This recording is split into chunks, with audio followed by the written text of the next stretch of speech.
Praise the Lord. জয় যিশু সমস্ত খ্রিস্ট বিশ্বাসী ভাই বোনগণকে। আমরা বিশ্বাস করি তিনি আমাদের প্রত্যেককে এই সুন্দর দিন দেখতে দিয়েছেন। তো বিশ্বাসী ভাই বোন, যখন তিনি আমাদের প্রত্যেককে এই দিন দেখতে দিয়েছে, আমরা সকালটা শুরু করব তার পবিত্র বাক্য দিয়ে, আর সারাদিন তার বাক্যর মধ্যে ডিপেন্ড করে চলবো, আর আমাদের জীবনে তার আশীর্বাদ নেমে আসবে। তো বিশ্বাসী ভাই বোন, আজকের দিনে ঈশ্বরের বাক্য আপনাকে আমাকে কি বলতে চায়, আর বাক্যের বিষয় হচ্ছে বিশ্বাস আপনার জীবনকে বদলে দেবে। হালেলুয়া! বিশ্বাস আপনার জীবনকে বদলে দেবে। তো আমরা বাক্য থেকে দেখব মার্ক লিখিত সুসমাচার 10 অধ্যায়ে আপনার 46 থেকে 52 পদ। সেখানে একজন অন্ধ ভিক্ষুকের কথা বলা রয়েছে, যার নাম হচ্ছে বর্তিময়। তার নাম হচ্ছেন বর্তিময়। আমরা প্রত্যেকে এই ঘটনাটা খ্রিস্ট বিশ্বাসীরা জানি, শুনেছি, অনেকবার পড়েছি।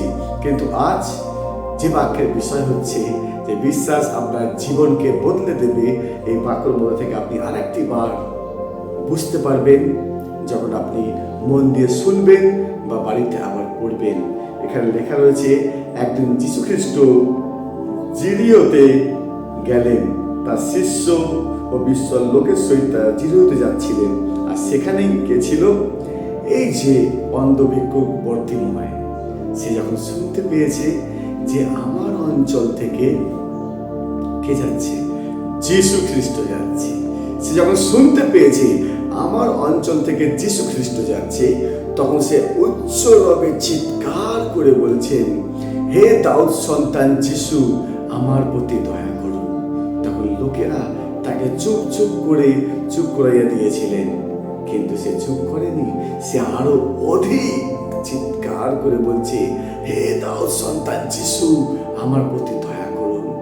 যখন আরো অধিক চিৎকার করে বলছেন, তখন যীশু খ্রিস্ট থামলেন, থেমে বললেন, উহাকে ডাকো, উহাকে ডাকো। আর যে সমস্ত লোকেরা বলছিলেন চুপ করো, সেই সমস্ত লোকেরা এখন বলছে, ও হে, সাহস করো, উনি তোমাকে ডাকছেন। আর যখনই বলেছে, সে অন্ধ ভিক্ষুক লাফ দিয়া উঠিয়া যিশুর কাছে গেছে। তখন যিশু জিজ্ঞাসা করছে, তুমি কি চাও? আমি তোমার জন্য কি করিতে পারি? হালেলুয়া! যীশু খ্রিস্ট অন্ধ ভিক্ষুককে বলে, তুমি কি চাও? আমি তোমার নিমিত্তে কি করিতে পারি? সেই অন্ধ ভিক্ষুক বলল, রব্বি অর্থাৎ গুরু, আমি যেন দেখিতে পাই। হালেলুয়া! রব্বি, গুরু, আমি যেন দেখিতে পাই। তখন যিশু কি উত্তর জানেন? তখন যিশু তাকে বললেন, চলিয়া যাও, তোমার বিশ্বাস তোমাকে সুস্থ করিল। হালেলুয়া! Praise the lord. আজকের বাক্যের বিষয় হচ্ছে বিশ্বাস আপনার জীবনকে বদলে দেবে। এই অন্ধ ভিক্ষুকের জীবনকে বিশ্বাস বদলে দিয়েছে। সে জন্ম থেকে অন্ধ এবং ভিক্ষুক করে বেড়াতো, ভিক্ষা চেয়ে বেড়াতো।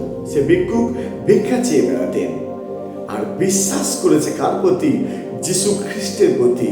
আর যীশু খ্রিস্ট প্রতি যখন সে বিশ্বাস করেছে, আমাদের যীশু খ্রিস্ট কি করেছে জানেন? তার জীবনকে বদলে দিয়েছে, তার লাইফস্টাইলকে বদলে দিয়েছে। যে তিনি প্রতিদিন ভিক্ষা করত, তার জীবনকে পরিবর্তন করে দিয়েছে। তাকে আর ভিক্ষা চাইতে হয়নি।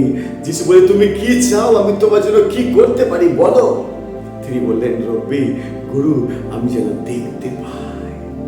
যিশু বলল, চলে যাও, তোমার বিশ্বাস তোমাকে সুস্থ করেছে। আজ বিশ্বাসী ভাই বোন, আমাদেরও জীবন বদলে যাবে সেই অন্ধ ভিক্ষুক বর্তিময়ের মতো। সে বিশ্বাস করেছে, তার জীবন বদলে গেছে। সে জন্ম থেকে অন্ধ, তার অন্ধত্ব চলে গিয়েছে, সে দৃষ্টি ফিরে পেয়েছে। আজ আপনিও সমস্যার মধ্যে রয়েছেন, প্রভু আপনার সমস্যা থেকে আপনাকে দূর করবে। যে কোনো পরিস্থিতির মধ্যে আপনি রয়েছেন, আপনার জীবন আজ পরিবর্তন হয়ে যাবে ওই পরিস্থিতি। কেননা বাইবেল বলে, যদি তুমি বিশ্বাস করো তাহলে ঈশ্বরের মহিমা দেখতে পাইবে। তো খ্রিস্ট বিশ্বাসী ভাই বোন, বাক্য বলছে বিশ্বাস আপনার জীবনকে বদলে দেবে। আজ এই বাক্য শুনে আপনি হতাশ হবেন না, নিরাশ হবেন না, ভেঙে ভেঙে পড়বেন না, শুধু বিশ্বাস করুন, এতে যা লেখা রয়েছে তা আপনার সঙ্গে হবে। Hallelujah, praise the lord. আজ আপনি আরেকটি বার এই বাক্যকে বাড়িতে পড়ুন আর দেখুন প্রভু আপনার সঙ্গে কি বলছে। Praise the lord. ভালো থাকবেন, সুস্থ থাকবেন, প্রভুর মধ্যে থাকবেন। হালেলুয়া।